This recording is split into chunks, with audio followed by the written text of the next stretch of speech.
Is this Quaily Plains? Cloud Retainer, why did you bring us here? Ganyu is of course familiar with the name Guizhong, but have you ever heard of her? Guizhong is another name of Agentis, the god of dust. She was extroverted in nature and adored social gatherings and inventions alike. Long ago, this region was yet a prosperous assembly. Guizhong often invited her friends to visit her home, reserving for us seats around the largest stone table. Sea Gazer would always bring out his latest treasure and place it upon the table. He could be quite the braggart. Though usually a mild-mannered fellow, when it came to those collectibles he was so fond of, he always loved to show them off. Paimon remembers that name. So that's what Sea Gazer was like. He was an old friend and a former rival. One has many memories of him. Once he had brought out the treasure, it would predictably become the center of attention. Neither Guizhong nor one was content to let him just steal the spotlight. So we would then also present our proudest mechanical creations. As Adepti, we were each gifted in our own ways, and naturally proud of our accomplishments in our respective fields of expertise. As a result, one often quarreled with Sea Gazer. His treasures were not even of his own making. He just used his exploration skills to dig them out of the ground.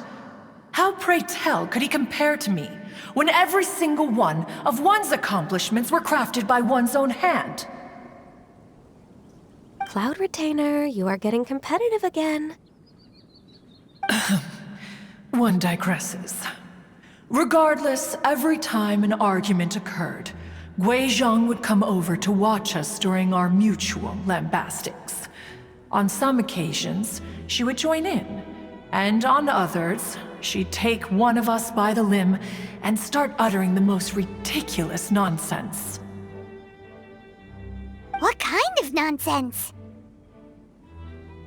No kind of nonsense were we spared. Sometimes she would brazenly opine, why argue between yourselves when neither of you could ever hope to beat me? Other times, she would make unsolicited suggestions, such as, once you two are done arguing, let's go to the foot of the mountain and grill some meat. She always sought to make everyone happy, and one must say, she had quite the gift for it. No matter what nonsense she said, one never felt bothered or offended. It also helped that she never referred to one as that illuminated bird or ladybird. Come on, get over yourself! Anyway, just as our impassioned arguments would reach the apex of acrimony, Marchosius would bring his delectable dishes to the table.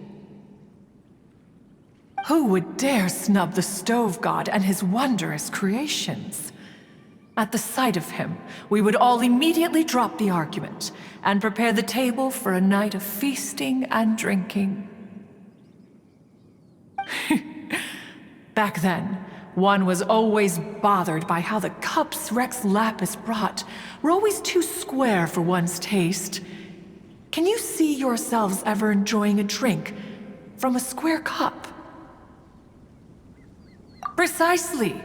So, as you can see, even one as great as Rex Lapis was not immune to making the occasional blunder. Even one could never find fault with Marchosius's cooking. As we ate, Guizhong would continue to find topics for conversation, filling the table with humor and laughter. Each of those old fossils had their character flaws and points of obstinacy. So why was it that whenever we dined together, we always had a marvelous time? We would drink together from a spot high in the mountains until the moon set and the sun rose, and only then would the banquet finally come to an end. Streetward Rambler would often remain to admire the flowers with Guizhong before returning to her own abode. The glaze lilies were far more abundant back then. Entire fields of them would appear to the eye as a veritable sea of flowers. Streetward Rambler? That would be Ping. You probably know her as Madam Ping. Oh, okay. Wait, this is a lovely story and everything, but didn't we come here to find that Adeptus from Mr. Dvorak's story? Or are you saying that it was Guizhong? Didn't she, already, Alas, long has one avoided this place for precisely that reason. The sights here are a reminder of a time long gone, and evoke much sorrow. One should have guessed that you would disrupt one's poignant moment of mourning with your incessant questioning. No matter, one will share the whole story with you now.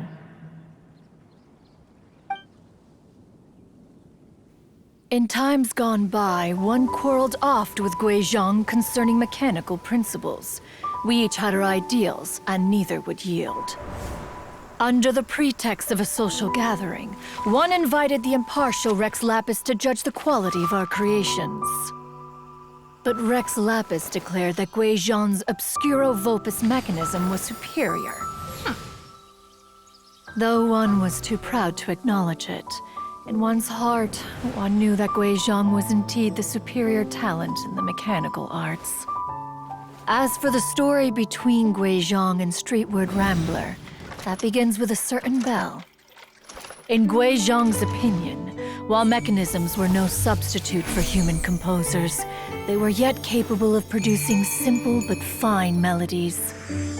But Streetward Rambler believed music to be an expression of the soul, an emotional enterprise that could never hope to be replicated by machinery. They argued endlessly, until one asked Rex Lapis to intercede. He confiscated the bell and designated it for ceremonial use. Thereafter, one would often find them convening in the mountains, discussing music, mechanics, and all the affairs of the mortal world. But these good times were not to last. War broke out between the gods, and soon engulfed the Guili Plains. Guizhong was overpowered by the enemy, and fell in battle. When Streetward Rambler and I arrived at the scene at long last, all that remained among the ruins was her lifeless body. After this, at Streetward Rambler's request, Rex Lapis granted her the cleansing bell for safekeeping. To honor our friend's memory, one made a few finishing touches to her ballistic device. Many lantern rites have passed since then. Many greetings and goodbyes. Upon what do you gaze? The Guili Plains? No. It's everything.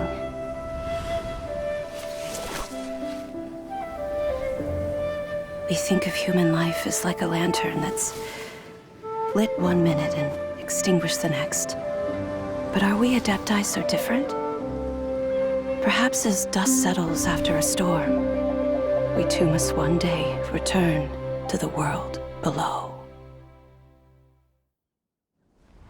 One has always been austere and private by nature, and has never relished socializing. One's dealings with Guizhong were born out of discussions on the discipline of mechanics. What? You have loads of friends, and you seem pretty chatty. Just because one is not ignorant of social graces does not mean one is fond of them. One is perfectly capable of partaking in conversation despite being introverted. But in the end, one is nothing like Streetward Rambler. She is dauntless but thoughtful, not to mention eloquent and wise. Moreover, her friendship with Guizhong was far greater than one's own. Back when they were rivals, they would often compete against one another in the realm of musical composition. That cleansing bell was one of Guizhong's proudest works, having the ability to both compose and perform. Wait, that's weird. Didn't Madame Ping say she pestered an old friend for that bell? And she also said something about being a vain beauty when she was young or something. Streetward Rambler, a vain beauty. My foot. That bell has a sad history. Clearly, she refrained from sharing with you the truth of its origins, since the right time had not yet come. As for her old friend, who else could it be? As soon as Streetward Rambler heard that a certain Zhang Li wished to borrow the bell, she realized that the man was none other than Rex Lapis, and that he had made an enormous decision. After all, we all have known each other for several millennia. Some things between us are implicitly understood. Whoa! So they were talking in secret code? Oh, Paimon did not see that one coming. Enough of your intrusions. Where was one up to? Ah, yes. One remembers now. The cleansing bell is powered by a mechanical art, and can be used to great effect as an accompanying instrument. After the passing of its creator, it was used on numerous occasions during rites of parting. But Streetward Rambler did not acquire it from Rex Lapis for the purpose of producing further funerary tunes. No. Each time she rang it, it was to play the tune that Guizhong composed on it. The two once clashed over their beliefs about the meaning of music. Who would have thought that with Guizhong's passing and Streetward Rambler's mourning, two tunes composed in discord would eventually become one harmonious composition?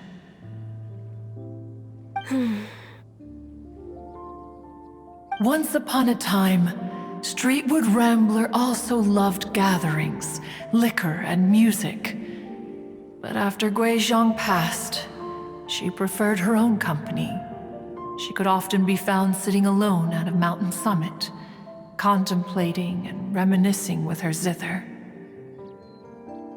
The music would go from mournful to soothing to impassioned.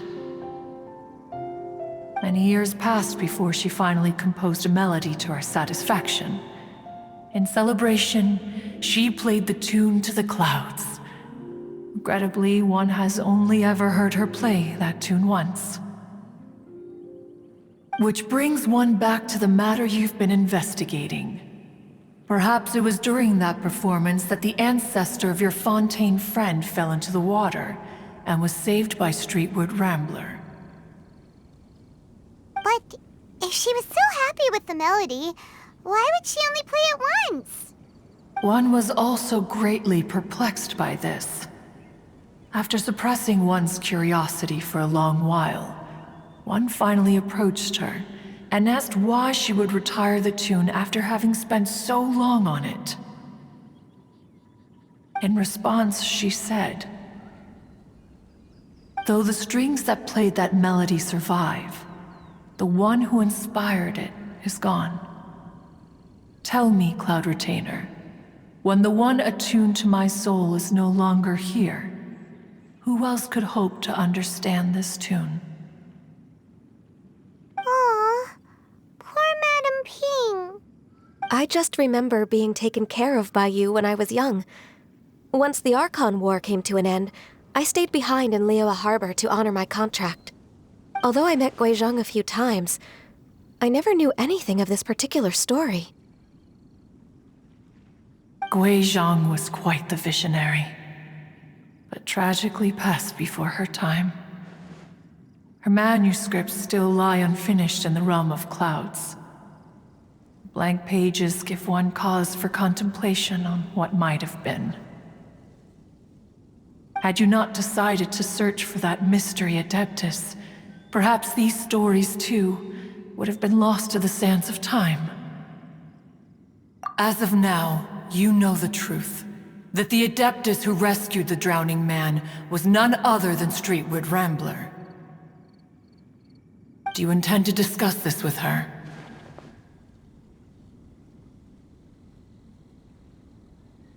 Do you mean Ping might find the topic too distressing? Precisely. The passing of our old friend is a heavy topic that both of us are usually careful to avoid. If I may be so bold, Cloud Retainer, could it be that this is just your own personal opinion? Oh? How so? I've been in Liyue Harbor for quite a long time now, and I've witnessed many farewells along the way, so I too am well acquainted with the pain of the passing of a loved one. But this doesn't bring the city or its people to a standstill. They have to keep moving forward.